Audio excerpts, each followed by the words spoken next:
Baik ya, Assalamualaikum dan salam sejahtera. Jadi hari ini kita akan masuk topik yang baru ya, yang melibatkan tajuk ya yang kita dah belajar sebenarnya ya semasa di tingkatan 2. Okey. So kamu dah belajar ya semasa kamu di tingkatan 2 dululah yang melibatkan kebarangkalian. Okey. Jadi dalam tajuk kebarangkalian ni ya, ini tajuk besar dia adalah kebarangkalian lah.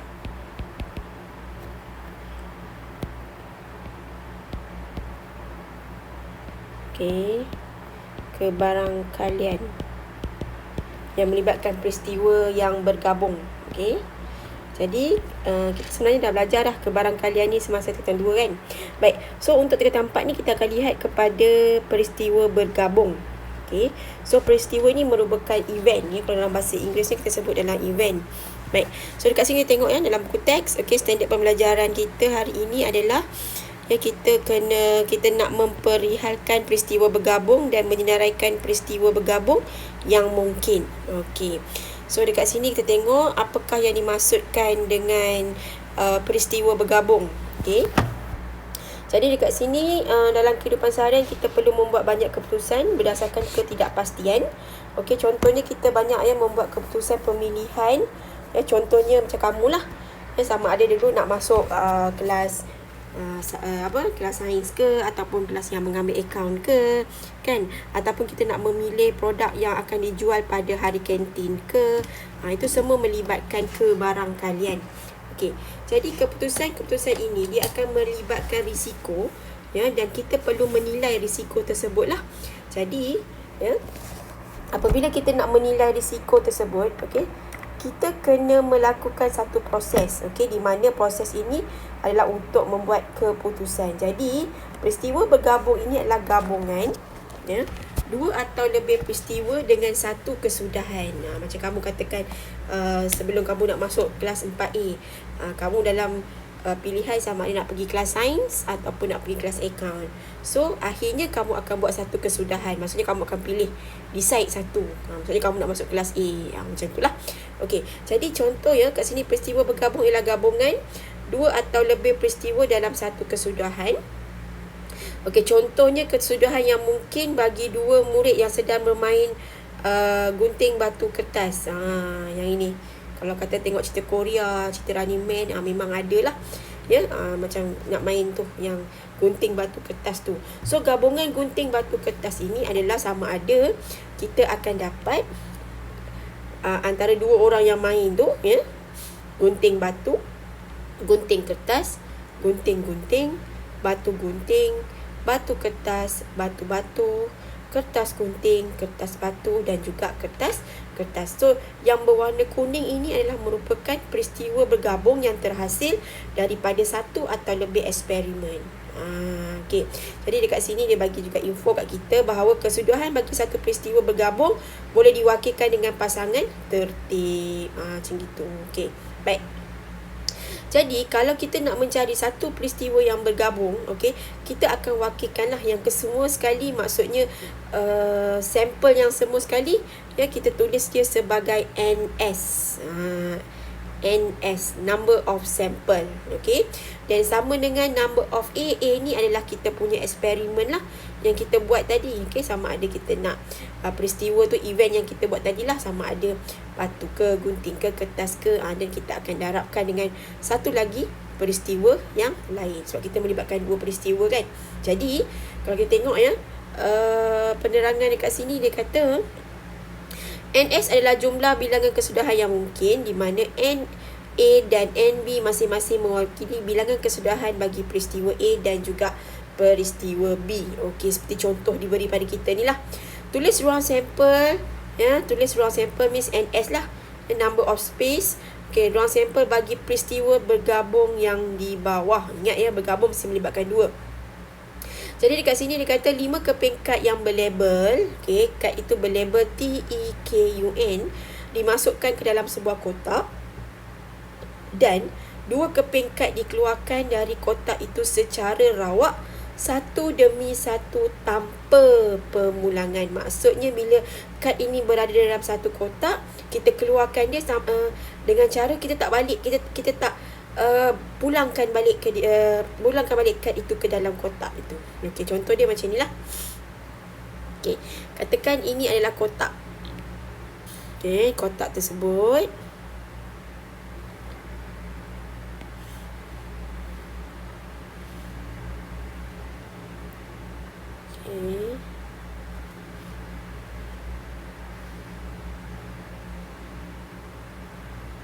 right. So, dalam kotak ini dia ada 5 keping kad. Katakan kad tu saya buat bulat-bulat lah. 1 2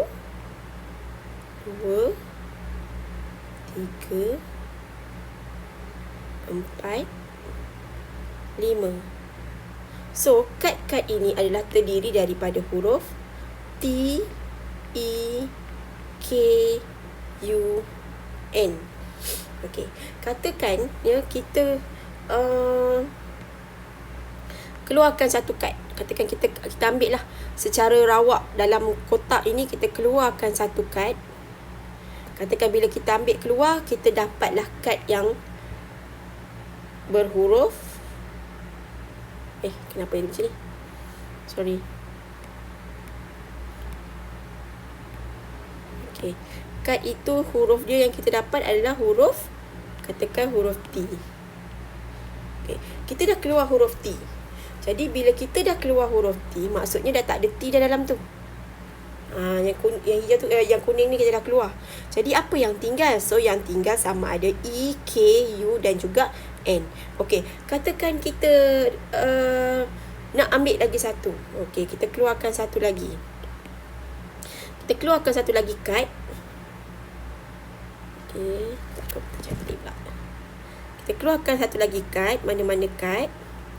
Katakan kita dapat, bila kita keluar, kita dapat kad itu adalah huruf E.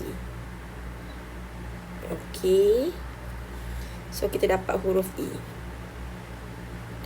Jadi, kad E ni dah keluar. Right. Jadi, apakah gabungan kombinasi antara dua peristiwa ni? So, dia akan jadi T-E. Itu yang pertama. So, bila kita nak tulis, mesti dalam Calibra ni lah, dalam dia punya sampel, mesti dalam bentuk apa orang panggil? Bracket. Dan mesti kena ada curly bracket. Ni curly lah. Okay, saya padam bagi dia ke tengah-tengah kan. Sorry So, ini merupakan cara penulisan dia. Kalau kita tengok ini adalah tanda set. So, kita nak cari dia punya sampel kan. S lah kat depan tu. Jadi, S itu adalah mewakili sampel ataupun ruang sampel. So, curly bracket ini adalah tanda set yang kita belajar masa tingkatan 2 kalau ingat lagi lah. Okay, so penulisan dia kita akan ambil T, E. Macam tu. So, gabung mesti melibatkan 2. Okay, katakan kita bukan dapat E. Mungkin kita akan dapat K. Okay, katakan kita dah keluar T, yang second time dia kita dapat huruf K. Katakan huruf K. Right. So, K ni dah tak ada lah. Maksudnya ini ada. Allah. Sorry. Okay. K ni dah keluar juga macam E tadi. So, gabungan dia akan jadi T, K. Kalau kata kita tak dapat K, kita dapat bila kita ambil yang second time tu, kita dapat pula U. Dia akan jadi T, U. Katakan sebab apa? Ini adalah kad yang pertama kita keluar. Macam tu. So, kalau bukan TU, kita akan dapat TN. Adakah kita boleh dapat TT? Tak boleh. Sebab apa? Apa yang kita keluarkan yang pertama, kita tak akan dapat masuk balik ke dalam. So, kita tak akan dapat nombor huruf yang sama. Okey. Katakan pula, bukan kita dapat cabutan yang pertama tu, kita bukan dapat T. Kita dapat huruf lain. Katakan kita dapat huruf E. So, kita juga akan dapat perwakilan dia. Katakan E yang pertama. Mungkinlah yang kedua tu kita dapat kad huruf T. Okey, kad E yang pertama kad kedua tu mungkinlah huruf K. Kad I yang pertama, kad yang kedua tu mungkinlah huruf U. Begitu juga kalau kad I yang pertama, so mungkin huruf N. Okay. Jadi di sini kita akan nampak apabila kita mengeluarkan kad yang pertama, so dia akan ambil partner tu dengan yang selebihnya. Dia punya pasangan itu, gabungan yang kedua tu adalah yang selebihnya. Okey, saya teruskan lagi. Kalau kata kita ambil kad yang pertama keluar, kita dapat adalah huruf K. So kalau K yang pertama, yang tinggal adalah, kalau kita keluarkan K kan. Okey, kalau saya buat warna saya tukar colour lah. Okey, kalau katakan saya keluarkan huruf K, so yang tinggal adalah T, E, U, N. Macam tu. So kita kena tengok apa yang keluar, apa yang masuk. Jadi kalau kata kad yang pertama huruf K, yang tinggal adalah T. Okey. Kad pertama huruf K, kad kedua adalah E. Kad pertama adalah K dan kita akan dapat U. Kad pertama adalah K, kita akan dapat N. Katakan macam tu. So susunan ni kita sebenarnya dah belajar dah masa kita di tingkatan 2. Okey. So seterusnya kalau kata U pun sama juga. Sebab ini kita mengikut susunan alphabet order. Susunan nombor itu mengikut susunan lah. A, B, C, D tu. Okey. So kalau kata kat U, okay, mungkin dapat UT, then UE, U, K, U, N. Okey. Macam tu. Okay, dan ada lagi kalau kata kad kita yang kita keluar adalah N, kita dapat NT, NE, NK dan juga NU. Mustahil kita akan dapat N. Okay, dan tutup curly bracket macam tu. So ini adalah cara penulisan dia lah. Yang ini saya susun mengikut susunan yang mana satu keluar, yang mana satu tak keluar kan. Okay. So ini adalah cara dia. Jadi kesimpulan dia kat sini, kalau kita nak mencari bilangan, okay, bilangan sampel yang mana kita belajar tadi, iaitu tekan saya keluar warna lain lah. Kita dapat NS adalah NA yang pertama didarabkan dengan bilangan bagi peristiwa yang kedua. Okey. NS ni adalah bilangan sampel. Okey, nak tahu berapa bilangan sampel kita untuk kes yang ini, untuk soalan yang ini, katakan yang mula-mula. NA ni adalah peristiwa yang pertama. Okey, peristiwa kita yang pertama ni melibatkan ada berapa kad yang ada dalam kotak. So, peristiwa kita ada yang mula-mula dalam ni adalah 1, 2, 3, 4, 5. So, ada 5 kotak. 5 kotak, 5 kad, sorry. Kemudian bila kita keluarkan dah satu kad, so berapa kad yang tinggal bila kita keluarkan T kan? Tadi kita keluarkan T. Okey, saya buat balik. Okay, kita buat warna yang nampak. Kita hilangkan T tu. Katakan kita hilangkan T ni, tak nak. T tu dah keluar. So berapa yang tinggal dalam tu bila T dah keluar? Ada 4. That's why lah kita akan dapat peristiwa yang kedua tu yang tinggal dalam kotak adalah 4. Jadi number of sample space, bilangan sampel yang ada adalah 20. So betul tak 20? Kita kira 1, 2, 3, 4, 5, 6, 7, 8, 9, 10, 11, 12, 13, 14, 15, 16, 17, 18, 19, 20. So betul lah. So dia tally lah 20. Itu cara kita untuk mencari bilangan sampel, number of space. Okay, sample space lah, number of sample space. So itulah cara dia. Sangat-sangat senang. Okay, so benda ni semua adalah berkait rapat dengan melibatkan kebarangkalian bagi peristiwa yang bergabung. Okay, so tengok pula contoh soalan yang kedua. Okay, contoh soalan kedua, dia kata dekat sini 2 keping duit shilling dilambung. Okay, A dan G merupakan perwakilan bagi angka dan gambar bagi masing-masing. Okay, kita tengok. Saya kena tambah kat sini. Tak apalah, saya masuk kat sini. So katakan diberi pada kita ada duit shilling, 2 duit shilling. Okey, katakan duit shilling ada 2. Right. Bulat dia tak cantik, tak apalah. Okey, ni saya padam ni, tak cantik bulatan dia.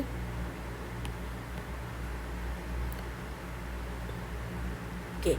So katakan duit shilling ni 2 2 duit shilling di lambung. Okey, katakan. Okey, so kita tahu duit shilling ni ada depan dia adalah nombor, belakang dia adalah gambar, kan? So katakan saya buat kat sini. Okey, depan dia adalah nombor yang diwakili dengan apa tadi? A, kan? Belakang dia adalah gambar G.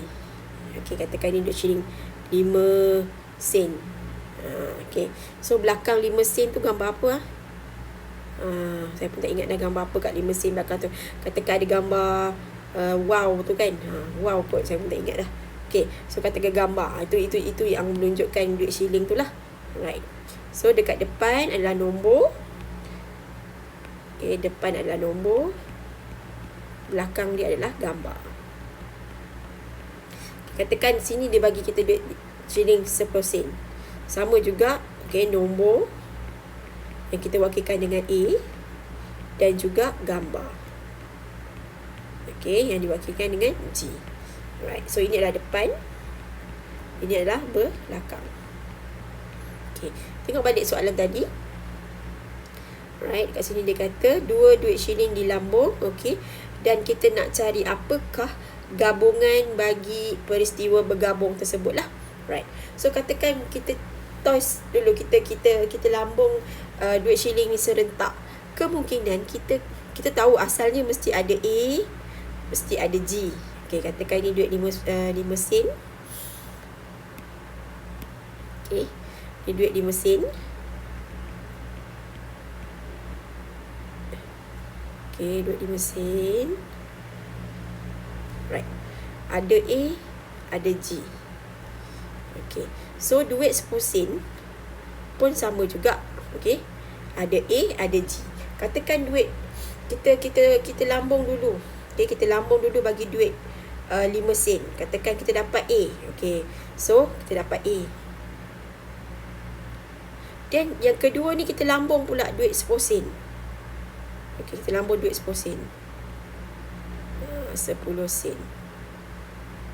Mungkin bila kita lambung duit 10 sen ni, kita akan dapat nombor kat depan dia. Jadi gabungan yang pertama adalah A juga. Mungkin juga bila kita lambungkan duit 10 sen ni, kita dapat gambar. So kita akan dapat G.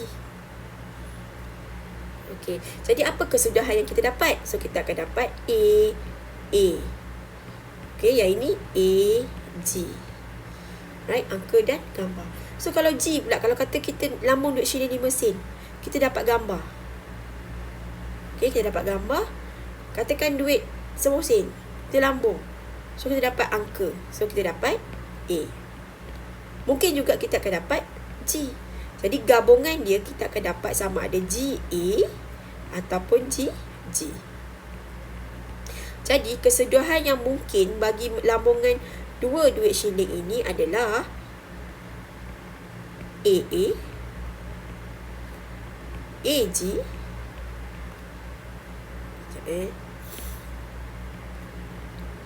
GA ataupun GG.